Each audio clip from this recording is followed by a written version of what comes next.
Bonjour et bienvenue à tous les voyageurs. Pendant 15 ans, j'ai eu l'opportunité de travailler comme membre d'équipage de cabine en accompagnant des passagers sur des vols internationaux à plus de 10 000 mètres d'altitude. Au fil de ces années, j'ai vécu des situations très humaines, apaiser des personnes pendant des turbulences ou encore aider des passagers âgés à se déplacer lors des contrôles d'immigration. Et, honnêtement, je peux dire que j'ai tout vu. Cependant, il y a une chose qui s'est répétée bien plus souvent qu'elle ne le devrait. Des passagers à qui l'embarquement a été refusé à cause de problèmes liés à leur passeport, des problèmes qu'ils n'auraient jamais imaginé pouvoir rencontrer. C'est pour cela que le sujet que nous allons aborder aujourd'hui est particulièrement important. Depuis janvier 2026, plusieurs règles liées au passeport ont non seulement changé dans certains cas, mais surtout, elles sont appliquées de manière beaucoup plus stricte, et cela affecte déjà des voyageurs qui n'y étaient pas préparés. Le problème, c'est que ces informations ne sont pas toujours communiquées clairement. Les compagnies aériennes n'entrent généralement pas dans les détails au moment de l'achat du billet, et beaucoup de passagers le découvrent trop tard. Le scénario est plus courant qu'on ne le pense. Vous arrivez à l'aéroport avec tout prêt, bagages faits, voyage payé. Et au dernier moment, à la porte d'embarquement, un agent vous refuse simplement l'accès. Fausse sensation de sécurité. Vous vous dites peut-être « J'ai déjà voyagé avec ce passeport, il est toujours valide, il ne devrait pas y avoir de problème ». Et c'est une réaction tout à fait logique. Mais, d'après mon expérience réelle à l'intérieur du système, je peux dire que la majorité des refus d'embarquement ne se produisent pas parce que quelqu'un a oublié son passeport. Ils surviennent à cause de petits détails. Des changements de réglementation, une application plus stricte ou des malentendus qui passent inaperçus. Cela concerne particulièrement de nombreux voyageurs de plus de 60 ans, qui ont tendance à se fier à leurs expériences passées sans savoir que les conditions ont évolué. Je me souviens d'un passager, un homme d'environ 70 ans, parfaitement organisé. Il avait un passeport en règle, son vol payé, et sa famille l'attendait à destination. Pourtant, il n'a jamais réussi à dépasser le comptoir d'enregistrement. La raison ? Une règle dont il n'avait absolument aucune connaissance. Et ce n'est pas un cas isolé. Cela se produit tous les jours, dans les aéroports, de manière discrète, inconfortable et souvent frustrante. Avant d'entrer dans les détails, j'aimerais vous proposer quelque chose de simple. Si vous souhaitez recevoir des informations pratiques sur les voyages, expliquées à partir du fonctionnement réel des compagnies aériennes, vous pouvez suivre ce type de contenu. L'objectif est de vous aider à éviter des situations qui ne sont pas toujours clairement expliquées. Il peut aussi être utile de vérifier quelque chose dès maintenant. Quand avez-vous vérifié pour la dernière fois la date d'expiration de votre passeport ? C'est un détail basique, mais souvent négligé. Dans ce contenu, je vais vous expliquer 12 nièmes et réalités concernant les passeports que tout voyageur devrait connaître avant de prendre l'avion en 2026, en particulier pour les vols internationaux. Et nous commençons par l'un des points les plus importants. La date d'expiration ne signifie pas ce que vous pensez. L'une des erreurs les plus fréquentes concerne la date d'expiration du passeport. Beaucoup de voyageurs pensent « Mon passeport expire en décembre, donc je peux voyager en juin sans problème ». Cela paraît logique, mais dans la pratique, cela ne fonctionne pas ainsi. Les compagnies aériennes ne se concentrent pas simplement sur la date d'expiration globale du document, mais sur le fait qu'ils respectent les exigences d'entrée du pays de destination au moment du voyage. Et depuis 2026, ce contrôle est appliqué de manière beaucoup plus stricte. Dans de nombreux aéroports, les agents utilisent des systèmes automatisés qui analysent les documents des passagers. Si le système détecte que la validité du passeport est insuffisante par rapport au voyage, l'embarquement peut être bloqué directement. Il n'y a aucune marge d'interprétation. Le système indique simplement que l'embarquement n'est pas autorisé. La règle des 6 mois est ce qu'il faut faire. Alors, que faut-il prendre en compte ? Le point de référence clé n'est pas la date de départ, mais celle du retour.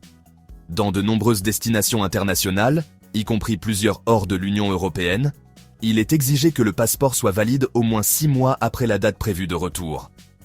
Si le document expire pendant cette période, même d'un seul jour, il existe un risque réel de refus d'embarquement. C'est pourquoi la recommandation pratique est claire. Calculez toujours la validité à partir de la date de retour.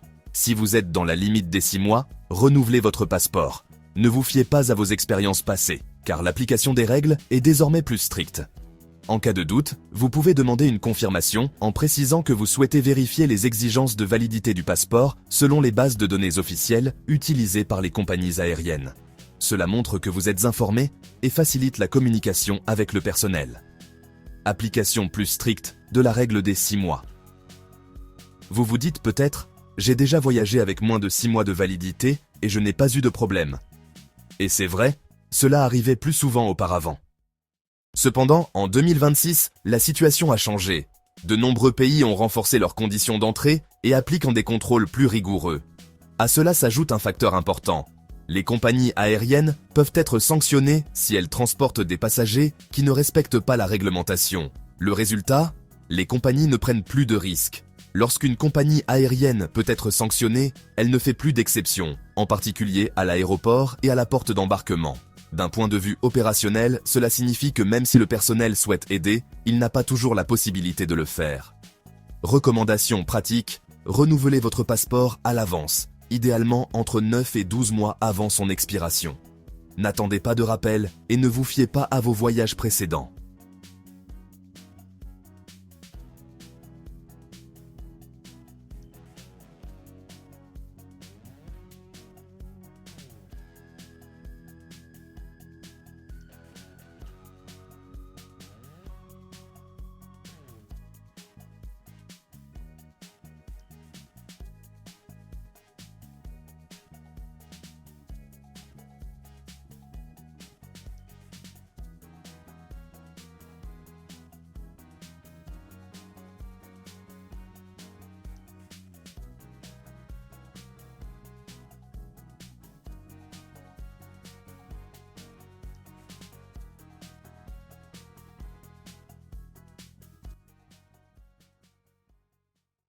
Passeports endommagés, une cause fréquente de refus.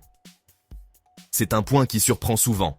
Beaucoup de personnes pensent qu'un passeport n'est invalide que s'il est gravement endommagé. Pourtant, dans la pratique actuelle, même des détériorations mineures peuvent poser problème. Quelques exemples. Couverture pliée ou usée, page partiellement détachée, taches d'eau ou d'encre, ondulation ou signes d'usure visibles, détérioration dans la zone des données ou de la photo. Du point de vue de la compagnie aérienne, s'il existe un risque que les autorités d'immigration à destination refusent le document, l'embarquement sera très probablement refusé. Que faire? Examinez votre passeport attentivement. En cas de doute sur son état, le plus sûr est de le renouveler avant le voyage. Vous pouvez également demander à l'avance si le document pourrait être considéré comme endommagé selon les critères des contrôles frontaliers. Contrôle biométrique et adaptation des voyageurs. À partir de 2026, de nombreux aéroports développent l'utilisation de systèmes biométriques. Cela inclut reconnaissance faciale, lecture des empreintes digitales, scans numériques automatisés. Ces systèmes sont conçus pour fonctionner rapidement et nécessitent que les passagers suivent les instructions de manière relativement fluide. Dans certains cas, notamment chez les voyageurs moins familiarisés avec ces technologies, des hésitations ou de petits ralentissements peuvent survenir. Lorsque cela se produit, le système peut orienter le passager vers un contrôle supplémentaire. Ce n'est pas un problème grave, mais cela peut entraîner des retards, voire un risque de manquer le vol si le temps n'a pas été prévu en conséquence. Conseil pratique. Arrivez à l'aéroport en avance, restez calme et, si nécessaire, demandez de l'aide.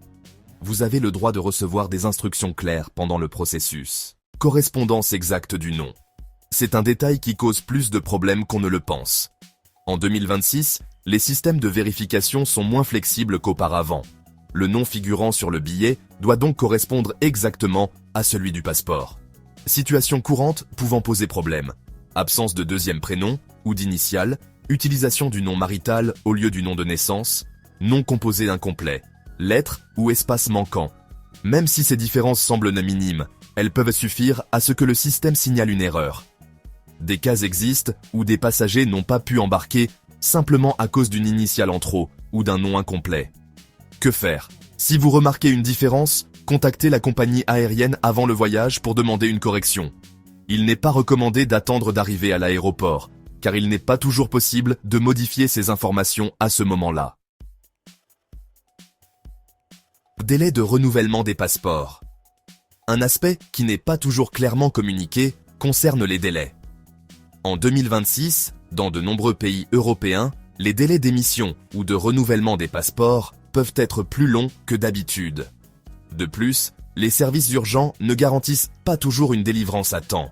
Cela peut entraîner des situations où le voyageur pense recevoir son document avant le départ. Et cela n'arrive pas.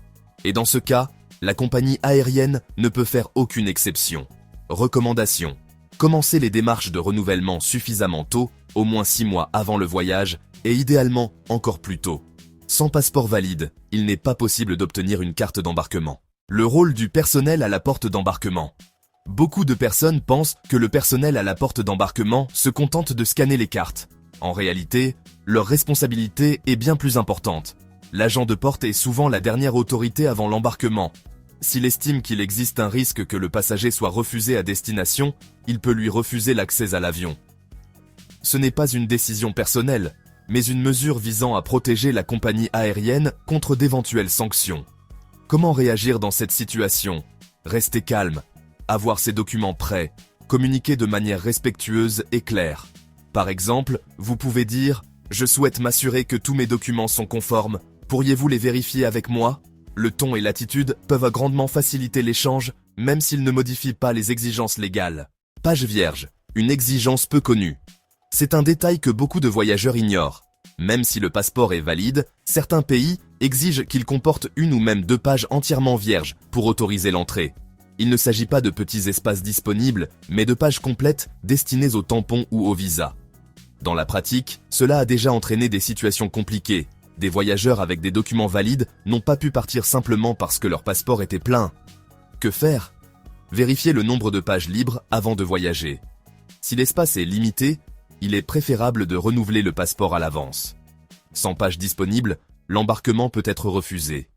Passeport d'urgence. Limitation actuelle.